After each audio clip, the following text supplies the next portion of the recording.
Okay. So today's class will be short. I'll only take for 30 minutes. Okay. Today's class is all about what happens if you join or become a DevOps resource. Who will be your teammates? What work you do? What responsibilities you have? What will be your career path? Where you can head? Which industries you can head? And what you can do with your career in DevOps. Okay. So yeah. So typical roles you might see if you go to any career site. You have DevOps engineer, Cloud Ops engineer. Okay. Then you'll have a senior version. Then you have a lead. Then you have a DevOps architect. These are typical roles you have. In parallel, you will have people working on security analysts, uh, information security analysts. Okay. So here you will eventually become the last role you will have is COO, Chief Operations Officer, who will oversee entire operations. Okay. You will have you can become head of engineering or VP of engineering. Then you'll have information security analyst, senior analyst, lead. Then you'll eventually can become chief information security officer, CISO. Okay. The other track which you can go is start with the cloud resource. This one. Okay. Then you can do chief cloud officer. Okay, or chief infra officer or chief services officer, CSO. Okay, so these would be your typical role paths. We'll try to understand how a day of a DevOps engineer looks like, a lead looks like, an architect looks like, and a executive role people at this level do. Okay, you might see that all the COOs, CISOs, CXO roles, typically CEO, COO, CTO, might be sitting idle, but they have a lot to do in the back end. So we'll go one after the other just to understand what they do. Okay. So let's take a day of a DevOps engineer. Okay. Imagine you joined as a DevOps engineer. Okay. First of all, as a DevOps engineer, you'll get access to all tools which are used by development team. Okay. All engineering or tools. Okay. For example, identity management, like any keys. In olden days, they used to give something called key fob. That's the browser.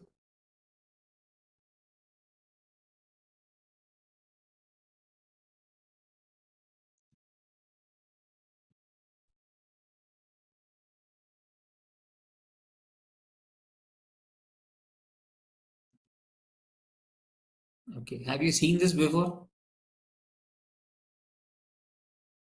Yes, sir. Okay. Do you know what it does? Sir, one of my friend was in TCS, so she was carrying this. Before getting logged in, she used this code to in her Okay. laptop. Good, good, good. Awesome. So this is called key fob, typically by an RSA company, which is a secure ID. Okay.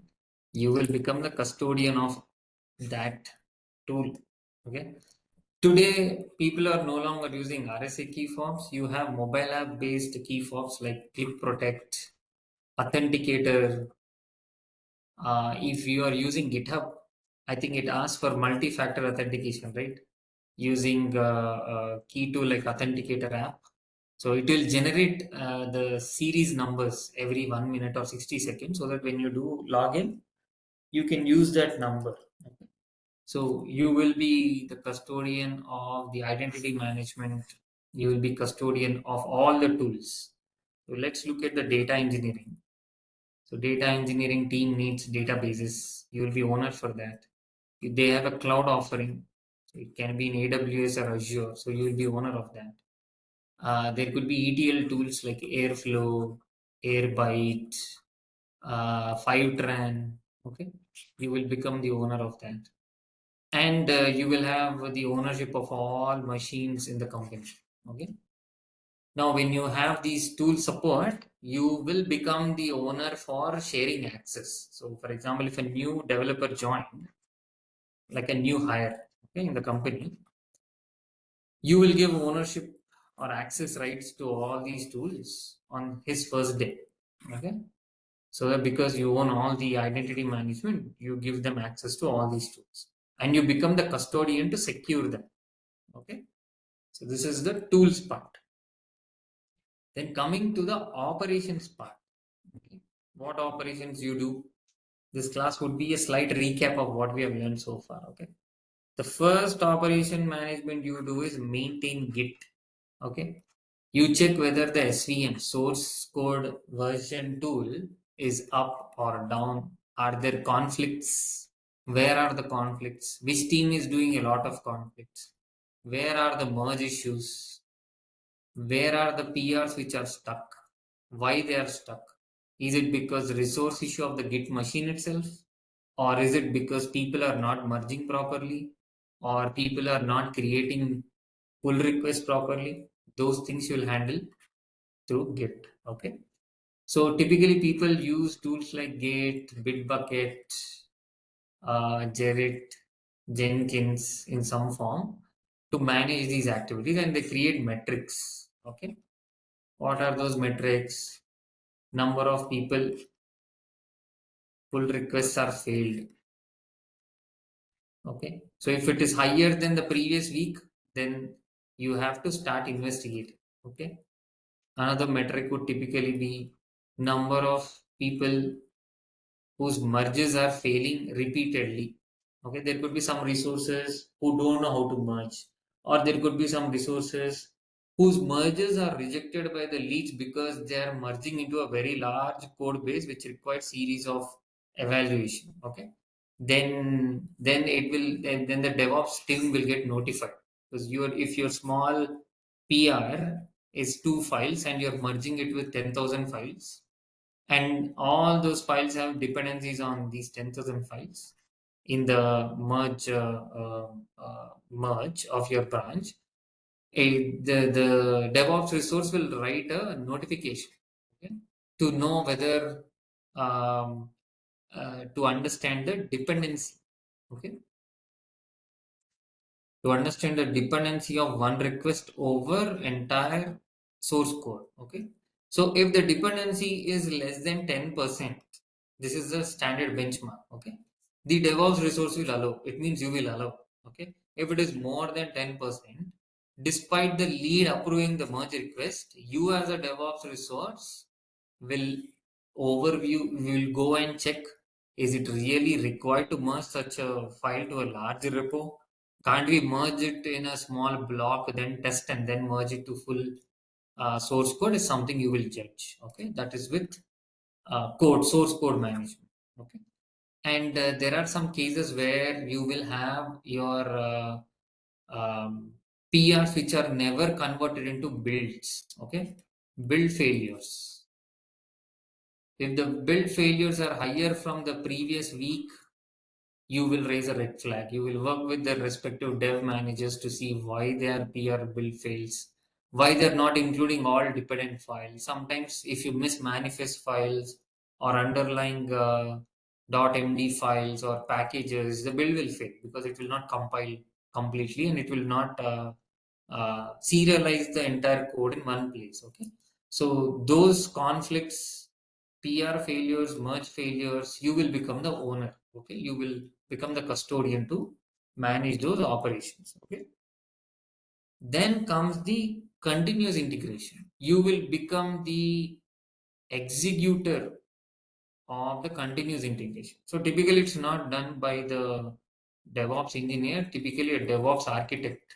Okay, DevOps architect will do it. What he'll do if you are a DevOps architect? You will tell the engineering team that, hey, there are four environments. Okay, one is called playground, one is called dev, one is called stage, one is called prod. Okay, playground is the place for any given developer who can pull the code from Git, do whatever he want, but all the merges are not allowed from this playground. Playground is nothing but a container, okay, a Docker image for a given developer. It's a Docker image of that instance, that product instance, okay. All the merge requests to the main SVN are not allowed from playground. So what DevOps architect will do, if someone is trying to make a change and trying to push the files from the playground's image to the Git, he will not allow. He will write a logic at a Git level to see if someone is pushing a file from playground, it will automatically reject. Okay? It doesn't even look at the peer review or the review by the lead. Okay? So that's one way they'll do with playground. Okay? The intent for giving a playground is if you're a new join, if you're a new hire, or if you move to a new product from in an existing company, you if you want to just want to look at what is happening with the control flow of the product, you will get a Docker image where you can just play around with it and do nothing. You will not push it anywhere. Okay, you can keep it as your personal image. That's why they'll give individual playgrounds to each new developer or developers who want to use a environment, who want to use a product to understand what is happening with the control flow. Okay. The other environment is actual dev. Okay. So if you are a developer, you will be allowed to pull the code to your local repo in the dev image, okay, dev docker container. Okay. You do all the code changes. Your lead will review it and he will push the merge request. The DevOps resource will approve it. And in case of continuous integration, you will have a dedicated Git branch for a dev. Okay.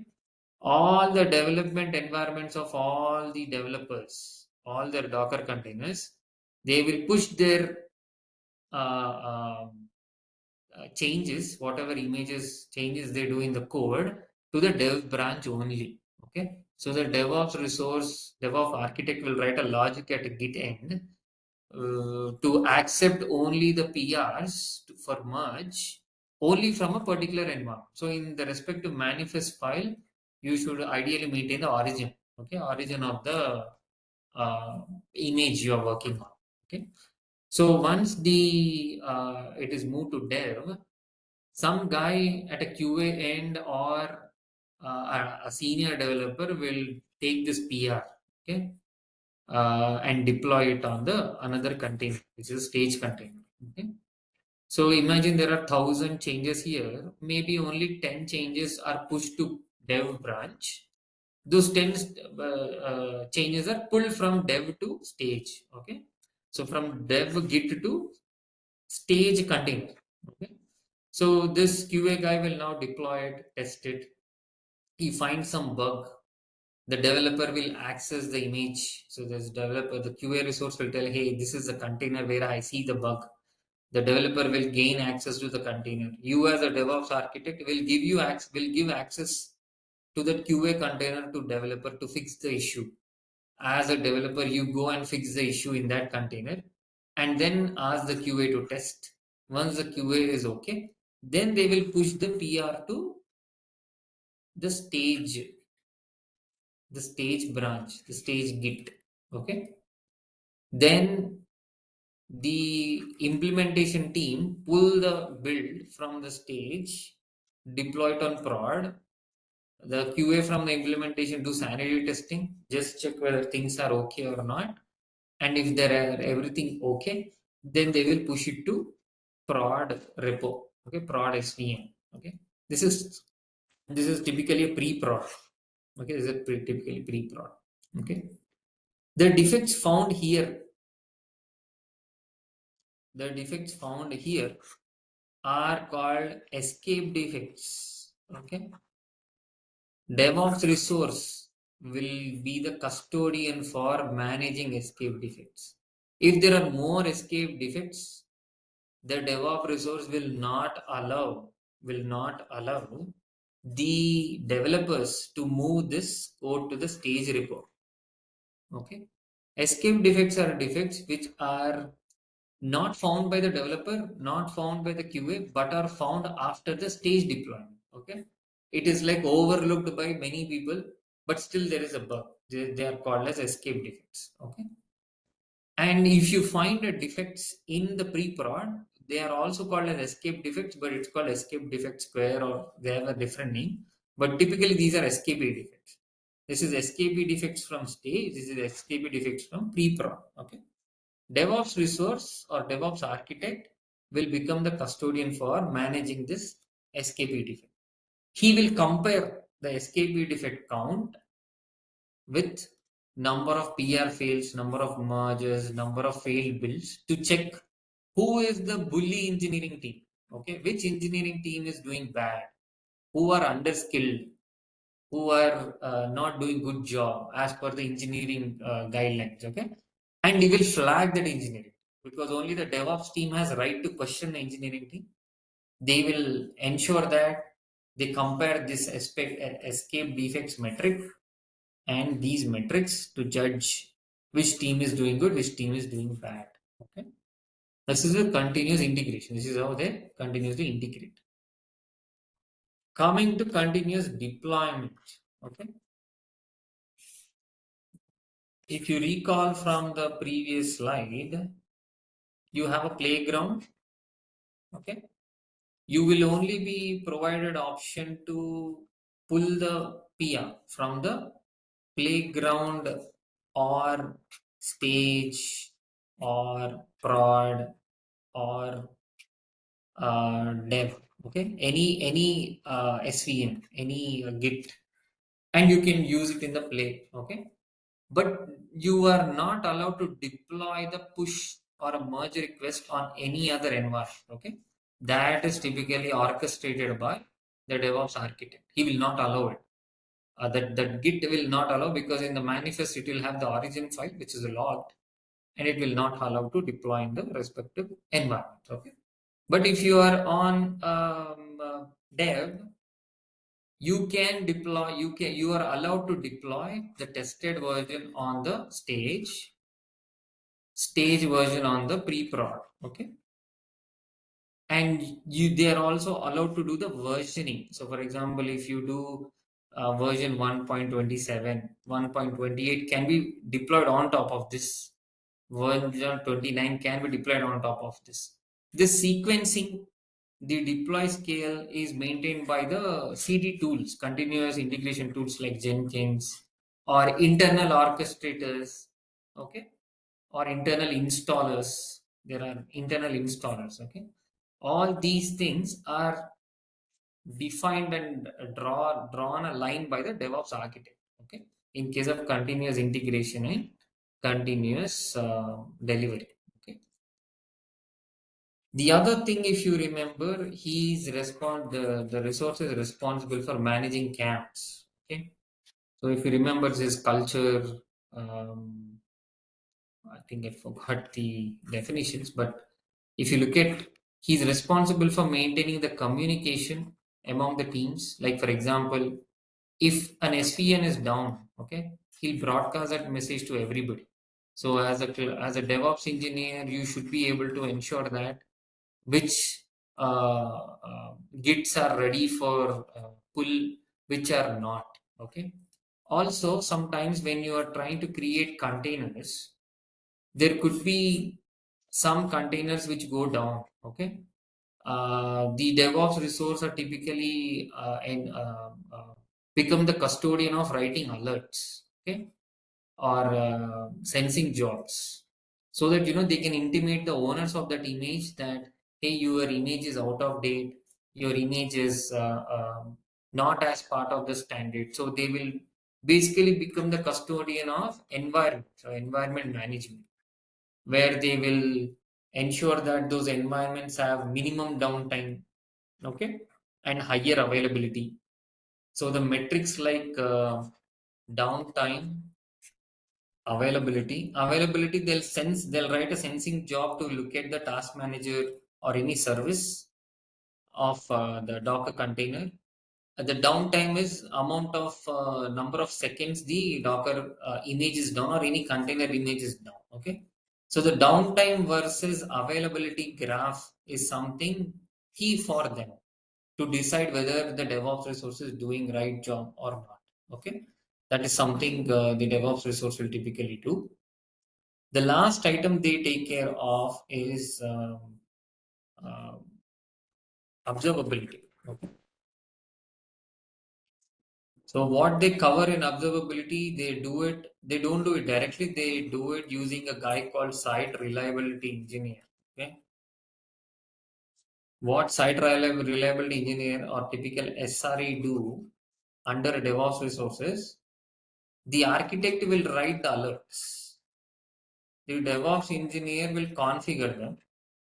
The site reliability guy will monitor them and does the fixes. Okay. For example, the architect has written an alert to tell when the Docker container goes down. Okay.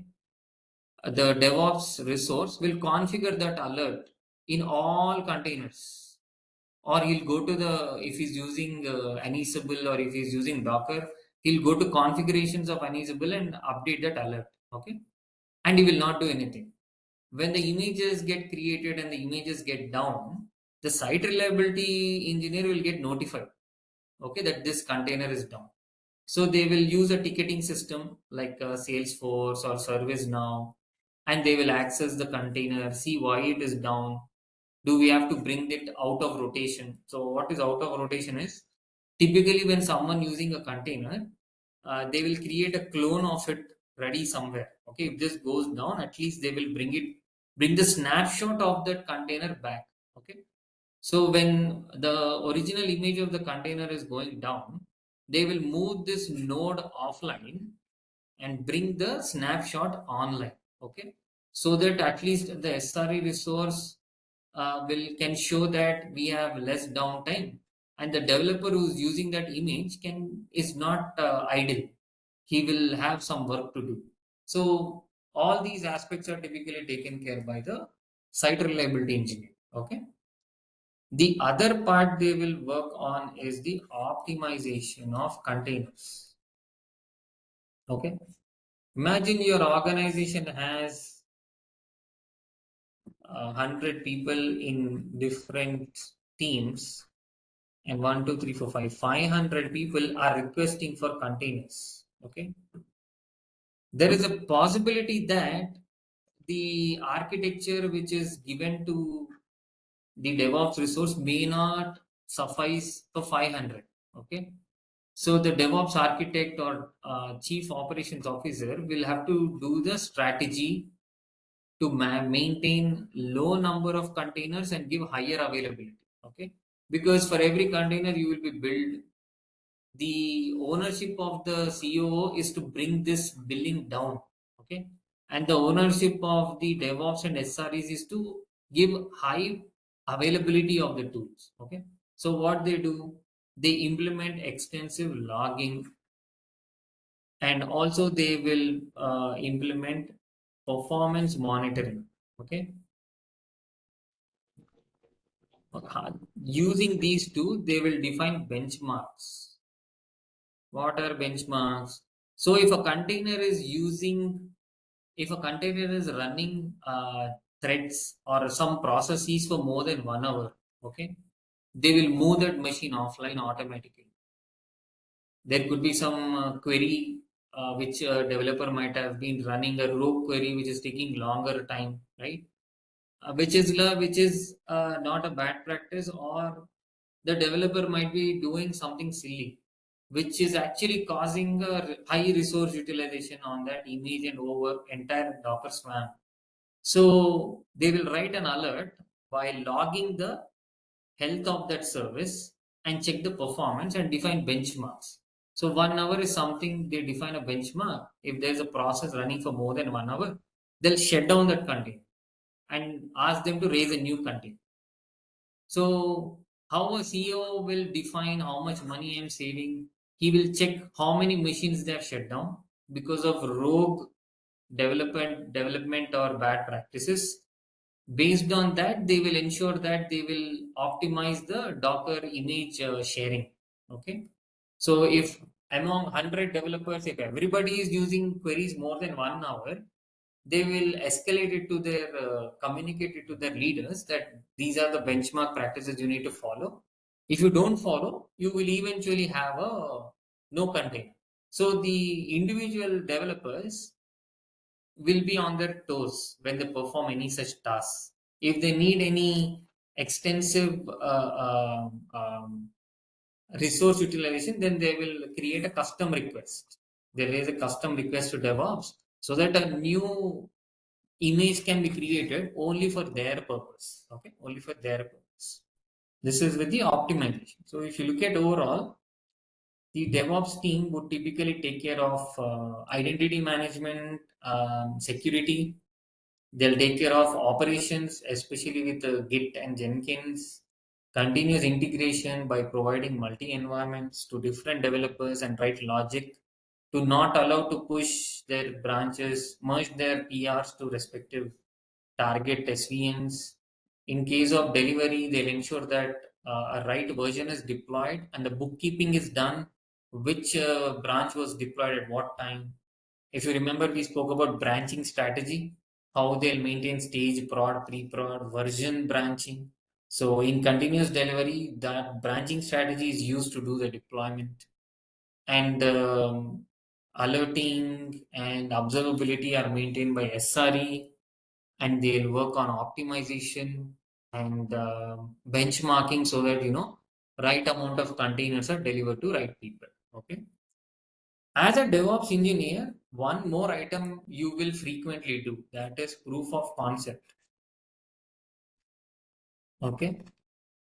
Proof of concepts are POCs, which are typically performed with the help of DevOps resource. Okay. What are proof of concepts? I'll give you one example. Imagine your product is using MySQL and it's using Vue.js and Express as a middleware layer and React. Okay. Imagine they're using this tech stack. Engineering vice president observed that this is not scalable for some reason. Okay. So this guy will ask the DevOps team to give us a new image where I need PostgreSDB, I need Mongo, I need Snowflake as a combination, okay, with same web layer. This is just an example. React.js, Vue.js and Express or Node, Vue.js, Express, Node, Vue.js, Express, Node. Okay. So this is the current tech stack. VP engineering thought that this is not scalable. So he asked the DevOps team to create 3 images on our product, which has different databases, and they will do extensive testing to see which is scalable. Okay. So the way the environments are configured can only be done by the DevOps team because they have access to all the system. Instead implementing MySQL, they'll create one node in that pod. They'll create one pod. In that pod, they'll create containers which have Postgres DB combination. They'll create another pod which has MongoDB combination. They'll create another pod which has Snowflake combination, and they'll give those images to those people who want to do some testing, check whether we can move our tech stack. So all these POCs are typically done by with the help of the DevOps team. Okay. So this is what I wanted to cover. If you look at your assignment actually has something close to what you will do in like a proof of concept. So if you look at your assignment, there is a tool which I and my team created as part of my PhD called VRequest. It's actually a specification tool to write specification for VR products. Okay.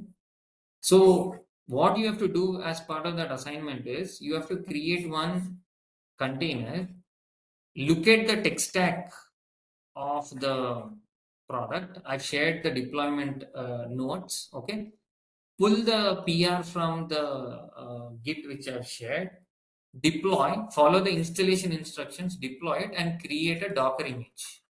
Okay, and share that image as part of your submission. Okay, so that we'll see how we can host it. So to running the tool, there's already a tool website which I've already shared, which is live. This tool is already available in GitHub page. It's there in the assignment doc. But the idea of the assignment is to create one image using a live tool. Okay, this is almost similar to what you will be doing as a POC. You're taking a tech stack, trying to set up a container and submitting as a submission. So some people ask me question what to do, so I'm trying to explain about your assignment.